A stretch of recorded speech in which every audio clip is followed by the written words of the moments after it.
God's plan for man today.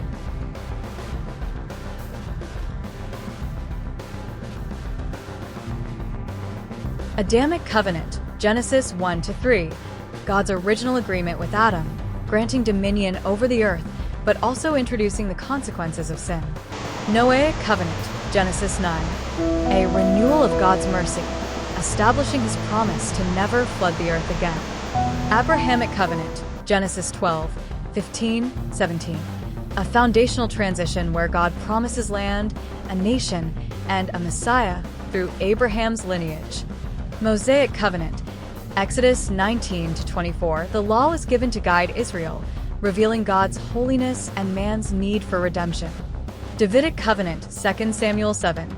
God promises a kingdom that will never end, pointing to Christ's reign.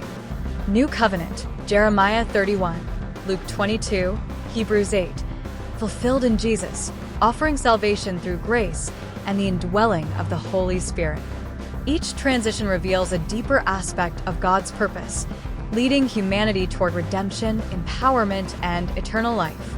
Each era in biblical history reveals a progressive revelation of God's will, innocence, law, grace, and the coming kingdom. God's plan centers on restoring mankind through Christ's sacrificial atonement, leading us into reconciliation and eternal life. Spiritual empowerment allows believers to operate in divine authority, breaking yokes and fulfilling kingdom purposes. Salvation is received through faith, by grace, both essential in understanding God's approach to humanity. Believers are called to operate in God's authority, walking in dominion and manifesting his purposes in the earth. Understanding the battle between light and darkness is vital to fulfilling God's plan and advancing his kingdom.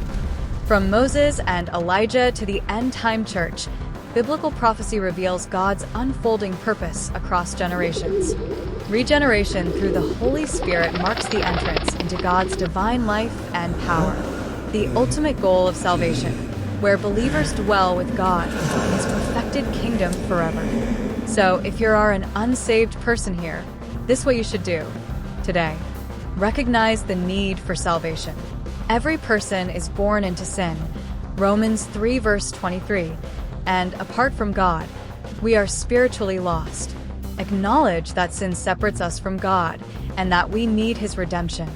Understand the work of Christ. Jesus paid the price for sin through his death and resurrection, Romans 5:8. Salvation is not earned. It is a gift from God through Christ's sacrifice, Ephesians 2:8-9. Repent and turn to God. Repentance means turning away from sin and surrendering to God's will, Acts 3:19. It is not just feeling sorry, but changing direction and seeking him wholeheartedly.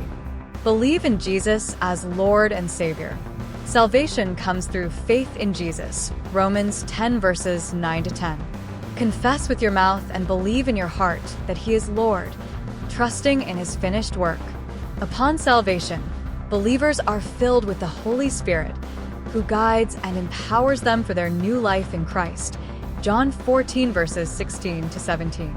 Salvation prayer. Heavenly Father, I come before you, recognizing my need for salvation. I acknowledge that I am a sinner and that my sin separates me from you. But today, I turn to you and believe that Jesus Christ died for my sins and rose again to give me eternal life. Lord Jesus, I invite you into my heart. Be my Savior, cleanse me with your blood, and make me a new creation. I repent of my sins and ask for your forgiveness. Fill me with your Holy Spirit so that I may walk in your truth and live according to your will. Thank you, Lord, for your grace and love. From this moment forward, I am yours. In Jesus' name, amen.